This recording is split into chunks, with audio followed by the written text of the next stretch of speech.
queria pensar com vocês sobre algumas coisas que têm me chamado bastante atenção. Nos dias de hoje, uma das mais difíceis épocas da raça humana que nós estamos vivendo tem trazido prejuízos dos mais notórios e significativos para a igreja local. E que prejuízos são estes?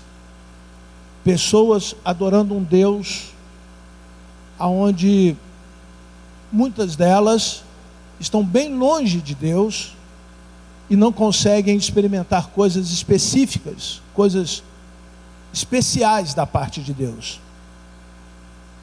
E entram em crises. Estas crises têm sido conhecidas com a quantidade de tudo que se possa imaginar na sociedade. Ao redor da Igreja Batista Central do Rio de Janeiro, nós temos algumas comunidades. E a igreja, fazendo missões, pregando o Evangelho, percebe que não é único e exclusivamente algo daquela comunidade, mas uma quantidade enorme de pessoas afastadas da igreja. E por que isso tem acontecido? Por que nós temos hoje uma quantidade enorme de pessoas afastadas da igreja? E quando digo igreja, certamente o pastor deva estar perguntando, mas aqui nós não temos tantos afastados. Ou outro colega, outro irmão, ou aquele que tem uma responsabilidade eclesiástica um pouquinho maior, fica pensando, mas não é a mesma coisa. Eu quero dar um dado estatístico para você. Em março deste ano, a Fundação Getúlio Vargas, através de um órgão estatístico, científico, declara que 45,8% da população carioca é evangélica.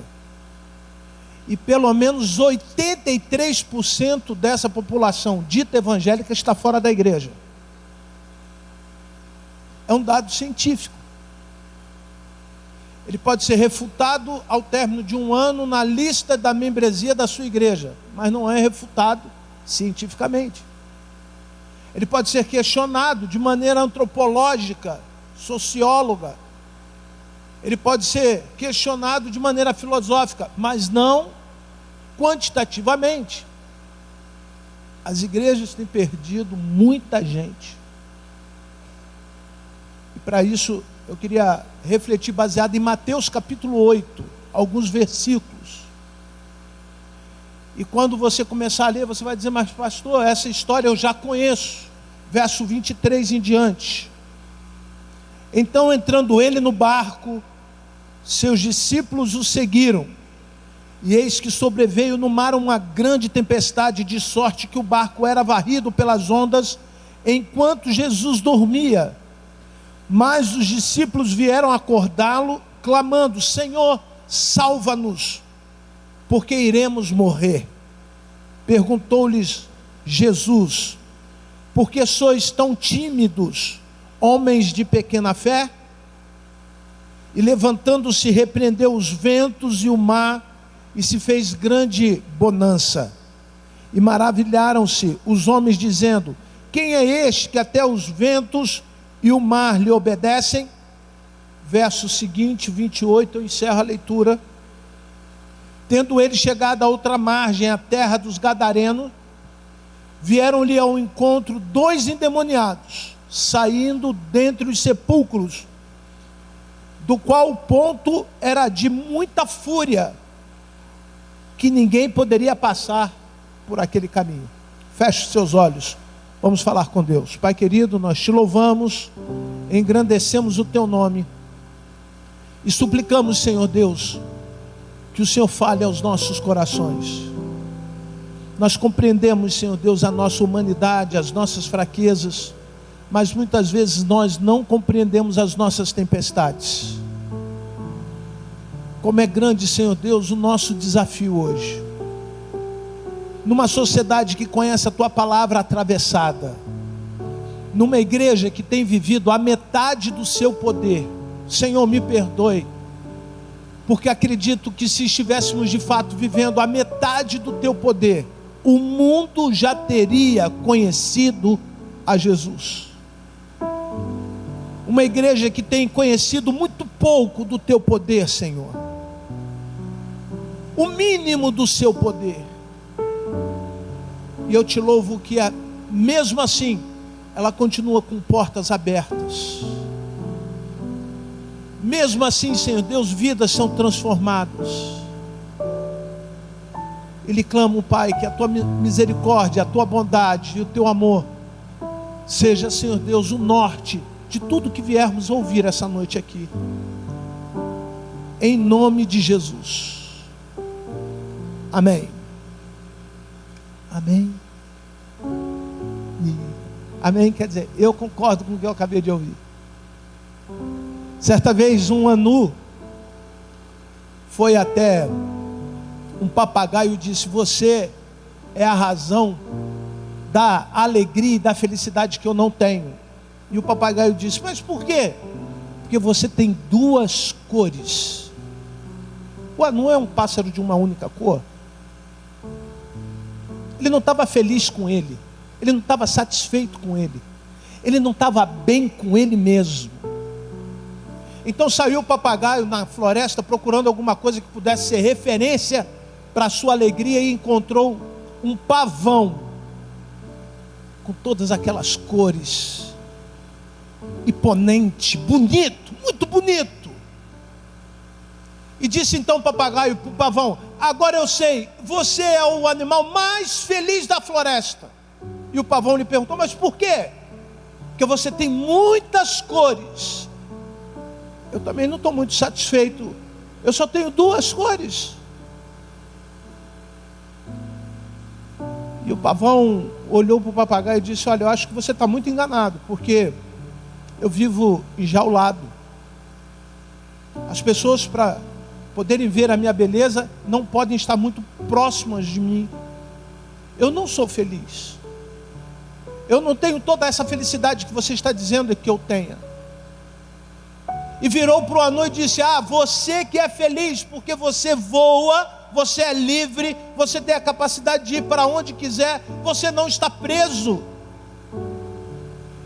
Lamentavelmente, todos nós individualmente temos as nossas crises. Crises estas que muitas vezes nós não conseguimos tratar com Deus. Este é o grande mistério dos que estão afastados das igrejas.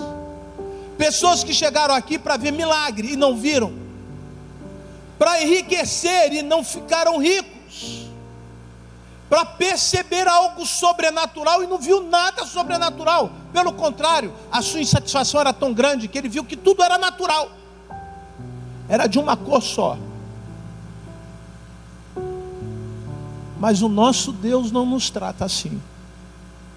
Porque a própria palavra de Deus disse: nós conhecemos a verdade nos liberta. Esse é o segundo problema das pessoas que se afastam da igreja, pessoas que não estão libertos. E aí entra uma segunda estatística. Embora você possa discutir teologicamente os argumentos anteriores, números não se discute. Há uma quantidade enorme de pessoas deprimidas dentro da igreja. Pessoas tristes, abatidas, com problemas de ego, com problemas de caráter. Então eu já enumerei 3 formas de nós identificarmos pessoas que saem das nossas igrejas. E eu quero frustrar você mais um pouquinho essa noite. Muitos deles são convertidos, tiveram uma experiência com Deus de verdade, vão me encontrar no céu. Eles vão te encontrar no céu. Mas por que eles não ficam entre nós? Por que não somam com todo o projeto de Deus para a igreja local? E aí então eu quero destacar a primeira coisa que o texto me faz aprender. O verso 27 diz assim: então, Mateus 8:23. Mateus 8:23. Então, entrando ele no barco, seus discípulos o seguiram. Sabe o que significa isso? Até os que seguem a Jesus passam por tempestade. Perceba, Nós chegamos na igreja achando que as tempestades vão acabar. Acabaram-se os problemas. Tem até quem diga que é vindo para a igreja que acaba o problema. Há muito triunfalismo nisso, sabe? Eu vou explicar, porque pode ser que você não tenha entendido. Há muita promessa que Deus não fez. Há muita coisa que as pessoas começam a ouvir que Deus não falou. Há muitas coisas que são ensinadas que Deus não queria que o seu povo pudesse estar ouvindo hoje. E isso vai entupindo o nosso coração de determinados sentimentos que numa hora nós não aguentamos mais. E aí buscamos os papagaios. Vamos em busca de alguma coisa que possa ser colorida. É infeliz aquele que anda buscando referência humana em vez de buscar a referência em Jesus. É infeliz aquele que segue a Jesus querendo seguir homens, doutrinas, espectros, modelos. Porque quando essas coisas acabarem, ele não se achou ainda, e a tristeza é tão grande. Aí vai mais uma estatística que eu não citei na hora que eu estava falando do microfone com o pastor ficaria em paz. Há um grande índice de suicidas em potencial dentro dos nossos redutos eclesiásticos. Como entender isso? Pessoas que ficam aqui, recebem a ministração, adoram o Senhor, vão para casa com uma tristeza tão grande, pronto para morrer. Estão vivendo tempestades emocionais. E passam por psicólogos, tomam remédio, buscam terapia, efeito motivacional, procura alguém que possa ajudá-lo na sua empresa, e ele percebe que nada resolve. Sabe por quê? Ele esquece de quem verdadeiramente poderia ajudá-lo. Nós chegamos ao ponto de substituir Jesus dentro da igreja. Como pastor, nos tornamos tão antropocêntricos, ao invés de vivermos um evangelho com Cristo. As pessoas não conhecem mais a Jesus Cristo. Conhecem um Jesus que morreu e ao terceiro dia ressuscitou, mas não sabe quantos capítulos tem o livro de João, que é o livro dos evangelhos que mais trata da pessoa de Jesus. E a maioria deles são lideranças dentro das nossas igrejas, pessoas completamente ignorantes espiritual, não sabe a cultura de Jesus. Estou dizendo para o senhor colocar uma bandeira de Israel agora aqui atrás e começar a pensar e botar chofar, botar menorá, nada disso. Mas não sabe a cultura, não sabe onde Jesus nasceu. Isso não é meme de internet. Tem gente que acha que Jesus nasceu aqui no Brasil, lá em Belém. Não é brincadeira. Você conversando com as pessoas falam assim: ah, por isso que o Papa, quando veio a primeira vez no Brasil, disse que o Deus era o quê? Brasileiro. Não ria não, porque isso pode ser uma verdade bem pertinho de você. Pessoas que estão ouvindo de Jesus e nunca entenderam o que é ser discípulo de Jesus. Os púlpitos precisam ensinar a serem obedientes. Os púlpitos precisavam ensiná-lo a serem princípios dentro do seu lar. Coisa que Jesus falou, Mateus 5, 6, 7 e 8. E a Bíblia está dizendo que mesmo os que seguem a Jesus passam por tempestades. Será que isso é bom? Ou será essa a razão das pessoas saírem das igrejas? Irmão, se fosse esta a razão, Jesus não teria feito e deixado tantos exemplos do que ele faz quando ele está na tua vida. Aqui, por analogia, o barco é a tua vida, mas o que afunda a tua vida não é o mar que está em volta, e nem a forma como o mar se encontra, nem os sinais que podem considerar vindo uma tempestade, mas a quantidade de água que tem dentro do barco. Eu não sei essa noite a quantidade de coisas ruins que você tem dentro do seu coração. Eu Eu não sei, esta noite, a quantidade de coisas ruins que pesam a tua cabeça e que te faz ter vontade de chorar. E você não chora nem mais, porque acha que se chorar, olha para mim, irmão tecladista, está em pecado. Tem gente que acha que se chorar, o outro vai pensar assim, está em pecado. Vamos orar por ele, porque ele está em pecado. É bom que você esteja em pecado, porque Deus só pode agir no coração daquele que reconhece que é um pecador. Deus não age no coração daquele que é soberbo. Deus não faz nada por uma igreja soberba. Deus não age no coração daqueles que agem de maneira humana, simplesmente humano. Então é bom chorar. É bom dizer para Deus: Senhor, eu estou em conflito na minha fé.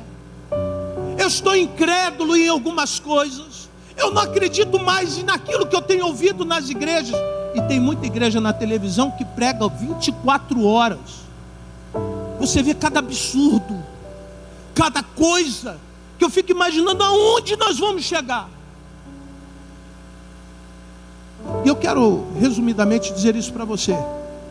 Não fique preocupado aonde você vai chegar, porque o Senhor prometeu lá atrás para Abraão dar um lugar especial para ele. Nós fazemos parte dessa promessa.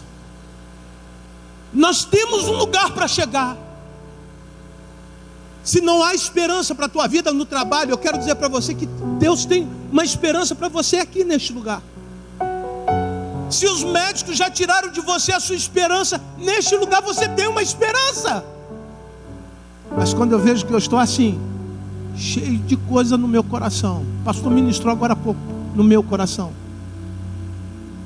dizendo isso. Agora há pouco, no início, na parte introdutória deste culto, é a hora que eu posso fechar a porta de um lugar onde só se encontram eu e Deus. Mas em segundo lugar, queridos, você pode até pensar: eu não sou um simples seguidor de Jesus. Eu tenho plena convicção da minha vida ao lado de Cristo.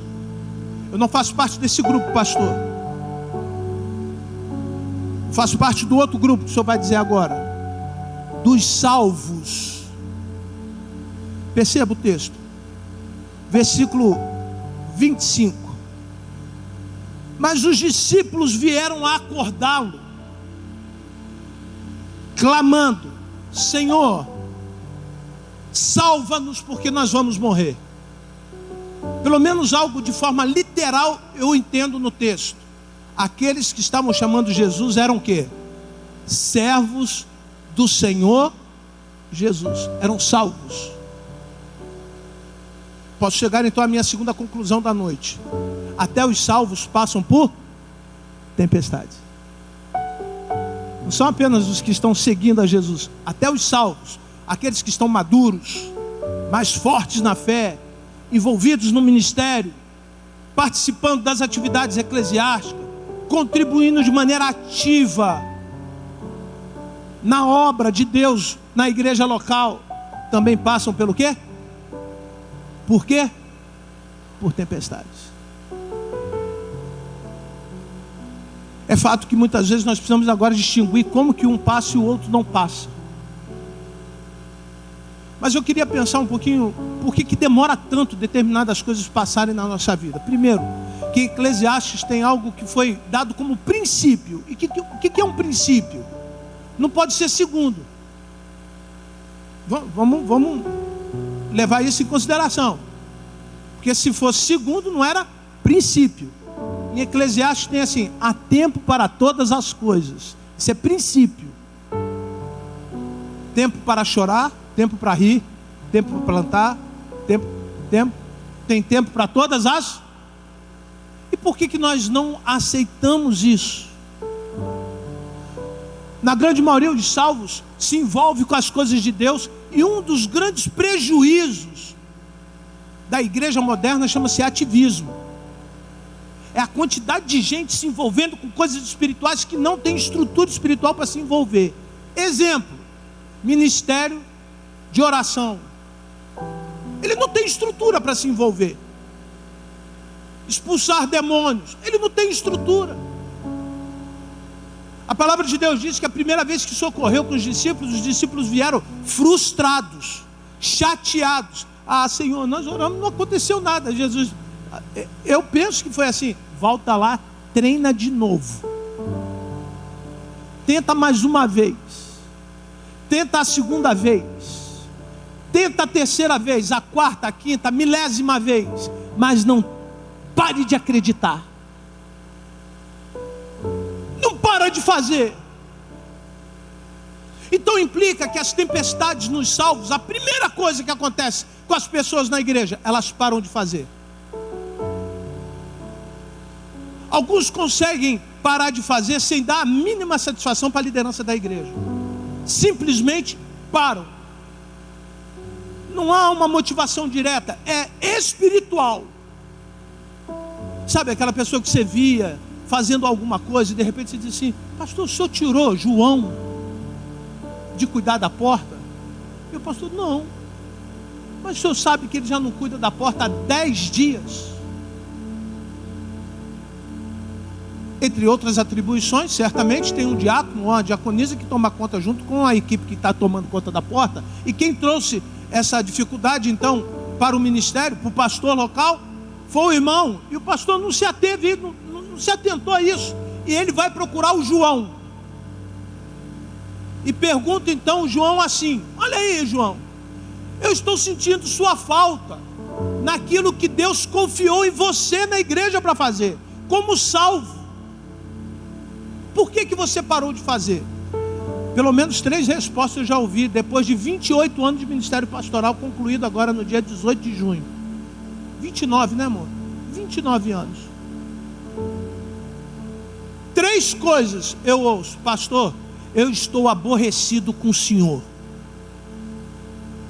É mesmo, João? O que eu fiz?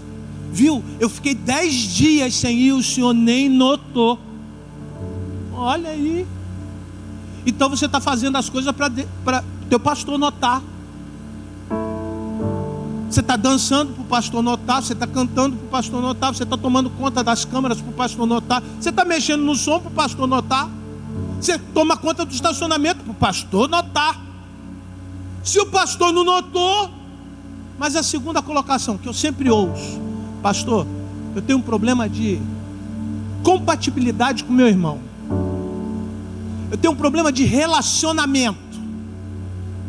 O senhor lembra que no semestre passado o senhor colocou para trabalhar comigo aquele novo convertido, cheio de manias?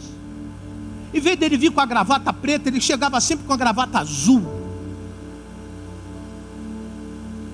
Ele não consegue seguir ordens. Ele tem 6 meses de convertido, irmão. Ele está aqui aprendendo, é um bebezinho. Então eu não tenho compatibilidade com ele. Eu não tenho mais um nível de paciência com esse tipo de coisa. É muito menininho. Não dá para trabalhar comigo. Mas a terceira coisa que eu costumo ouvir, e essa me traz mais tristeza, ele fala: pastor, eu estou em pecado e eu não posso mais servir o Senhor Jesus. Meus queridos irmãos, estou falando para salvos. E pode ser que alguém aqui esteja carregando um fardo tão grande com o seu pecado, que tenha atrapalhado você a exercer um ministério eficaz, eficiente. Eu vou trocar essas 2 palavras que hoje no contexto empresarial tem uma certa conotação. Mas entenda, um ministério de resultado. E nem sempre resultados são números. Senão Jesus teria dito assim: vocês têm que ganhar o mundo inteiro. Não, ele disse: se você ganhar uma alma, vale mais do que o mundo inteiro.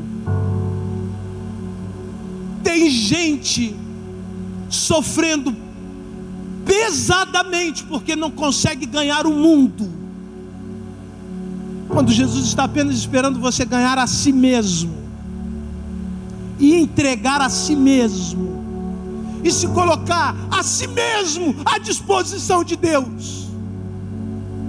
Não é esperando que o outro faça, não é esperando que o outro seja o modelo, não é esperando que alguém veja o que você está fazendo, mas você fazendo simplesmente porque Cristo está em você. É Jesus que me motiva. Não precisa de palestra motivacional. Eu preciso de uma igreja cheia do Espírito Santo. Não preciso trazer gente para falar disso, trazer coach. Não preciso nada disso. Preciso de uma igreja onde o irmão esteja com a mesma característica de Estevão, com a mesma vontade de Pedro, com o mesmo desejo de Jesus. Pessoas comprometidas com Jesus, pessoas comprometidas com o reino de Jesus. E quanto mais você se compromete com isso, não tem tempo para ficar triste, irmão, porque tem tanta gente. Eu não gosto de lembrar disso. Meu irmão lá na igreja chamaram Mário. O irmão Mário é um diácono da igreja.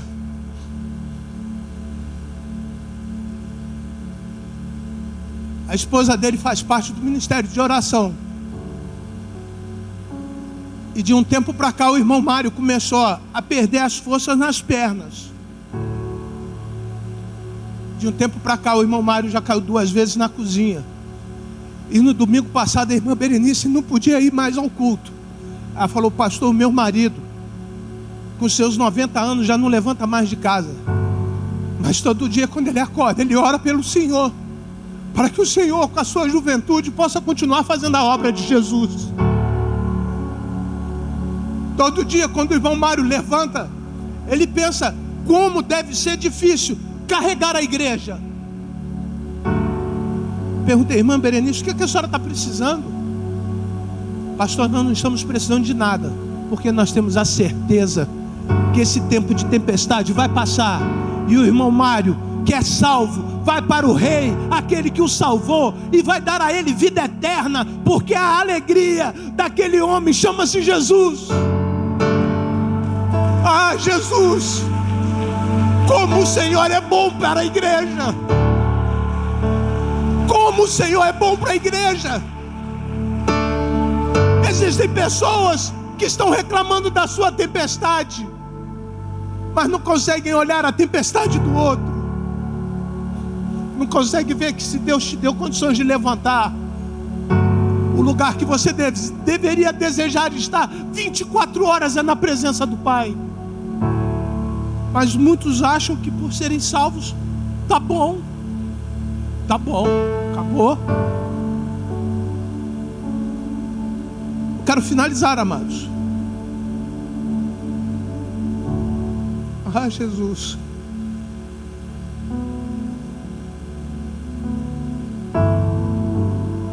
Se existem pessoas que seguem a Jesus e passam por tempestade, outros que já são salvos passam por tempestades. Agora, neste momento, existem centenas de pessoas passando por problemas que nós não imaginamos. Estão cheios de demônios. Verso 28. É por isso que eu não saio da igreja. Não saio da igreja. Só o dia que Jesus me levar. Com tudo que já passei. E falo para os meus filhos isso. Os 3, 2 não estão aqui. Que eles devem seguir a Jesus até Jesus voltar. Porque existem centenas de pessoas passando por tempestades muito maiores e muito mais difíceis de serem administradas do que aqueles que estão aqui essa noite. O texto diz assim, vamos analisá-lo de forma exegética. Eu vou separar o texto em 3 partes, tá certo? Tendo ele chegado a outra margem, ou seja, todo o período da tempestade simplesmente só parou, retardou os discípulos a chegarem do outro lado. Então a vontade de Deus, quem está procurando a vontade de Deus aí, lembre disso, a tempestade pode fazer você parar, mas Jesus estando no seu barco, você vai chegar do outro lado. Você vai chegar no seu concurso público que você tanto quer. Vai sair agora o edital para delegado. Se ligou, pastor? Você tem cara de delegado. Vai sair para o TRF. Vai sair para a prefeitura, várias áreas da prefeitura do estado do Rio de Janeiro, de Niterói, de Maricá. Pastor, estou desempregado. Estuda. Estuda, meu irmão. Se a tua tempestade é a falta de dinheiro, também é estatístico. A Fundação Getúlio Vargas afirma que a razão da nossa tristeza é falta do trabalho, não é falta de dinheiro. Entra depois no site para você ver. Você vai ver lá. Entrem lá para vocês lerem. Razão da minha tristeza. Tem lá 5 razões. Fundação Getúlio Vargas. A primeira delas, falta de trabalho. Quantos irmãos aqui estão desempregados? Levante as mãos. Tem 1, 2, mas tem bastante. Pode levantar assim, por favor. Isso. Eu sou batista, mas eu vou lançar uma palavra profética na vida de vocês. Pode ser? Vocês recebem? Esse tempo de tempestade pode acabar agora? Pode? Buscar em primeiro lugar o reino de Deus e a sua justiça. Vou repetir. Buscai em primeiro lugar o reino de Deus e a sua justiça. Você que está com a mão levantada, você pode ficar de pé? E diga comigo assim: eu quero buscar em primeiro lugar o reino de Deus e a tua justiça. Repita comigo, por favor. Eu quero buscar em primeiro lugar o reino de Deus e a tua justiça. Agora você assenta-se, por favor, coloque-se sentado. Pastor, e a consequência disso? Meu irmão, está escrito lá que todas as outras coisas serão acrescentadas. Se são todas as coisas, quer dizer que aquele emprego que eu estava procurando, Deus vai fazer eu achar. Deus vai me levar ao encontro dele. Se a tempestade já te parou, meu irmão, você tem um lado para chegar. Mas lembra do lado, o momento que eu dividi o texto, ainda existe mais uma situação. A terra era dos gadarenos. Quem eram os gadarenos? Eram pessoas que cuidavam de porcos. Preste atenção. Existem pessoas passando por tempestades porque estão vivendo em cidades que cuidam de quê? De porcos. E sabe por que aquela cidade era conhecida como uma cidade que cuidava de porcos? Porque a renda, a forma como eles sobreviviam era daquele jeito. Meu irmão, em nome de Jesus, pode ser que você tenha de alguma forma feito algum tipo de aliança com coisas que Deus não gosta. E quando eu falo aliança, é qualquer coisa que te junte a Ele, você se torna igual a Ele. Qualquer coisa. Pastor, me dá um exemplo. Tem pessoas que vêm na igreja porque amam o dinheiro. Ama o dinheiro. Não ama Deus, ama o dinheiro. E amando o dinheiro, eles querem um lugar que possa lhe prometer dinheiro. Faço a remissão a um texto, quando Pedro e João chegaram à porta de uma igreja, e tinha alguém ali precisando de alguma coisa, e Pedro vira e fala: vamos ajudar aqui vamos ajudar esse que está aqui. Imagino que essa noite você quisesse ouvir alguma coisa diferente, mas o que eu tenho para te oferecer hoje chama-se Jesus. E para você andar, você precisa crer nisso. Porque se o seu coração estiver em qualquer outra coisa a não ser Deus, você está amando o dinheiro. Eu afirmei há pouco, queridos, que nós dividiríamos em 3 partes, e essa é a segunda parte. Existem pessoas que estão amando mais outras coisas do que a Deus. Por isso elas vivem numa angústia enorme, numa frustração espiritual enorme.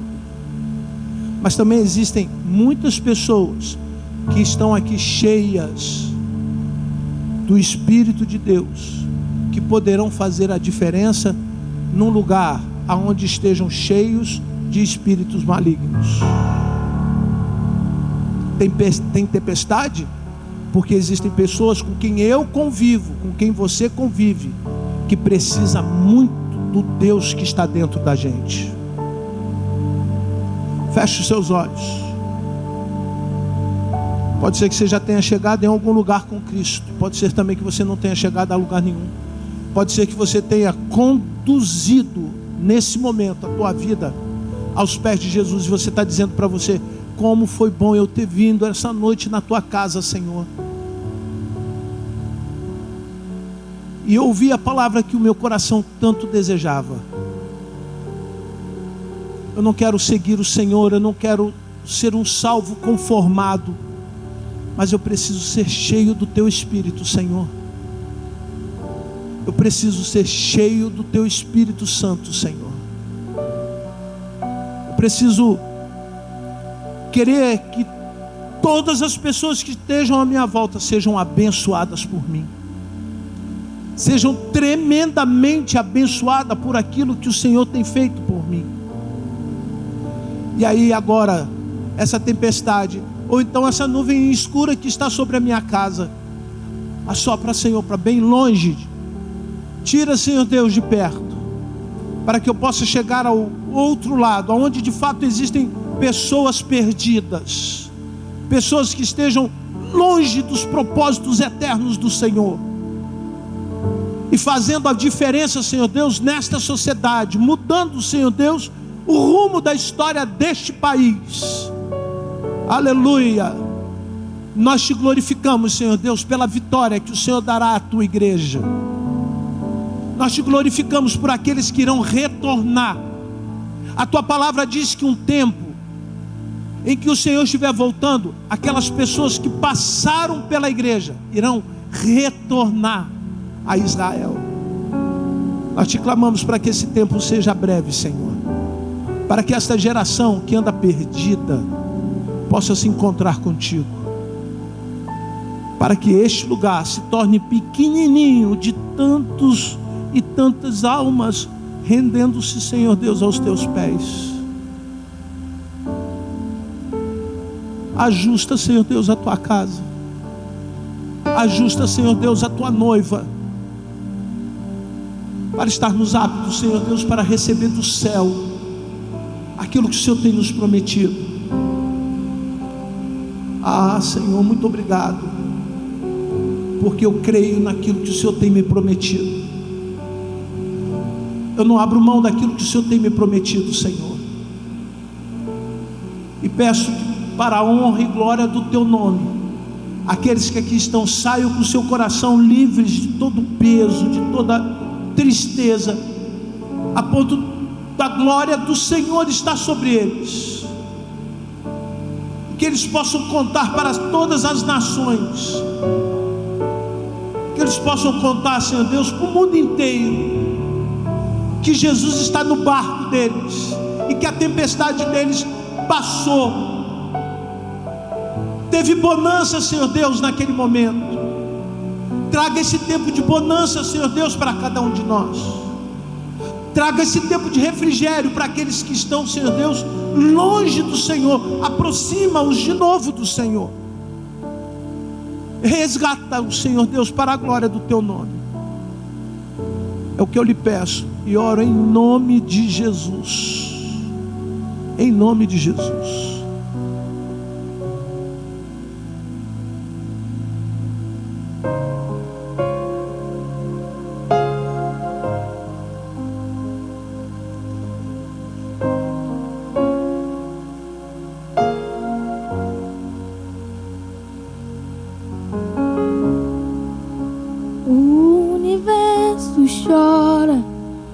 O sol se apagou, ali estava morto o Salvador. Você sabe adorar, pode adorar com ele, tá? Seu corpo lá na cruz, seu sangue derramou, o peso do pecado ele levou.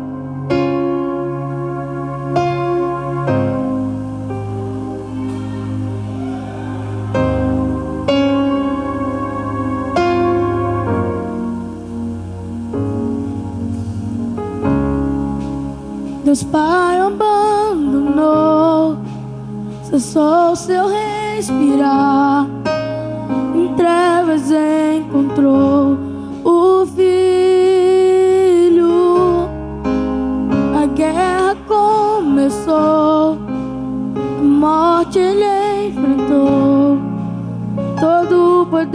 das trevas, vencido for.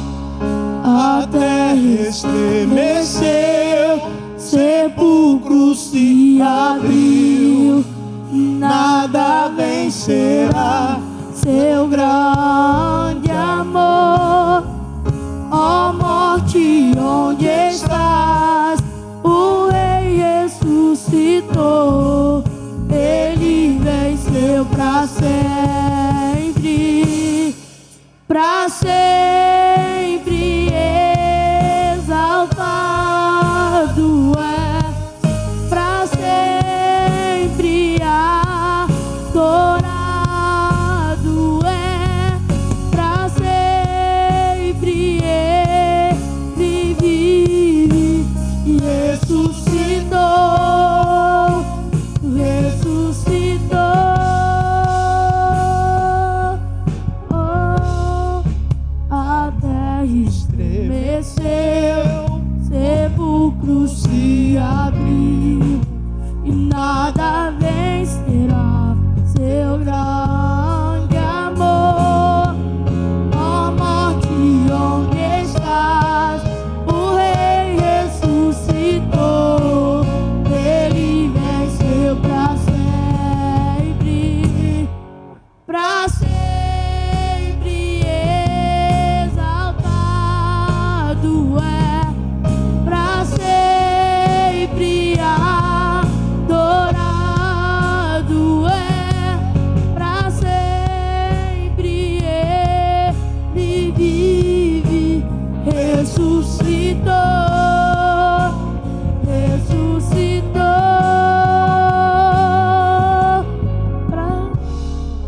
Só um minutinho. Você consegue entender o que você ouviu essa noite? Consegue?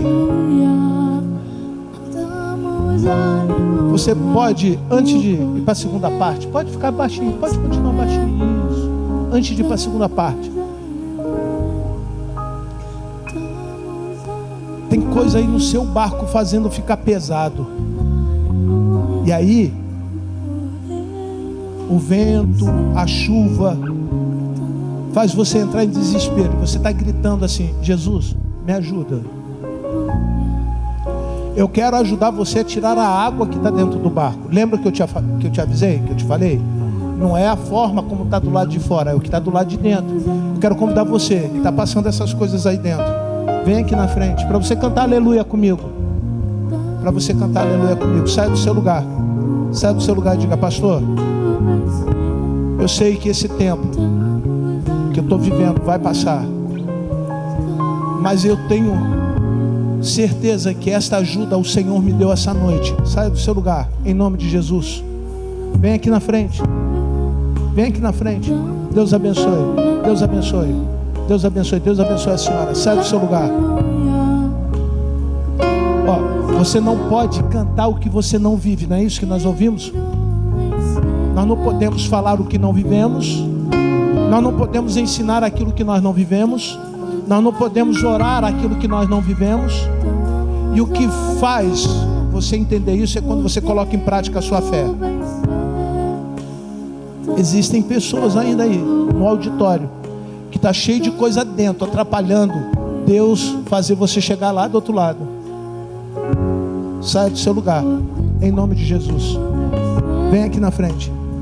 Fala: pastor, eu estou sentindo vontade de dizer aleluia ao Senhor, mas antes, deixa Ele tirar. O Espírito de Deus é que vai tirar. Se é remédio que você está tomando para dormir, deixa Ele tirar. Se é o psiquiatra que você precisa toda vez, uma vez por mês para se tratar, deixa Ele tirar. Se é a confusão na sua casa, deixa Ele tirar. Se é essa perturbação espiritual que muitas vezes você não sabe o que, para onde, o que Deus vai fazer, deixa Ele tirar. Em nome de Jesus. Se é a vaidade, a arrogância, deixa Ele tirar. Deixa Ele tirar. Você vai ter condições de dizer para o Senhor: eu agora estou glorificando o Senhor. Livre.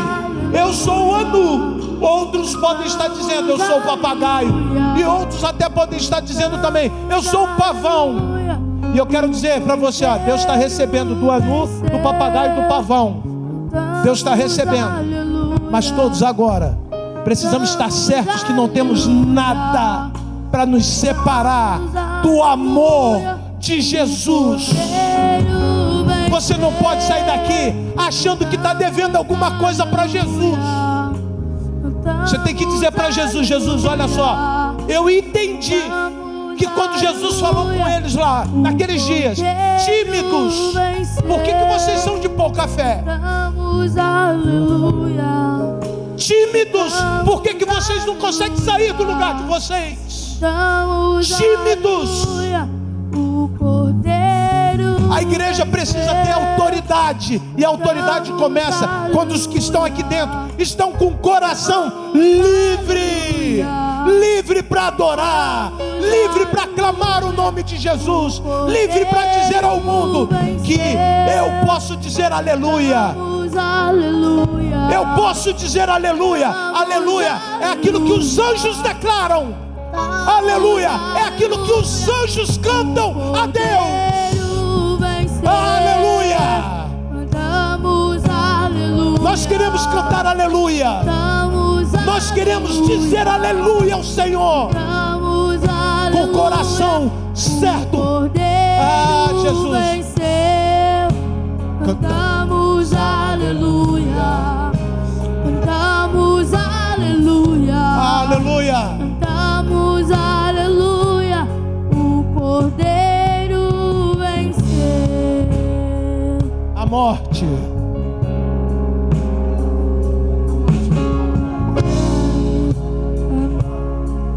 Desceu, sepulcro se abriu, nada vencerá seu grande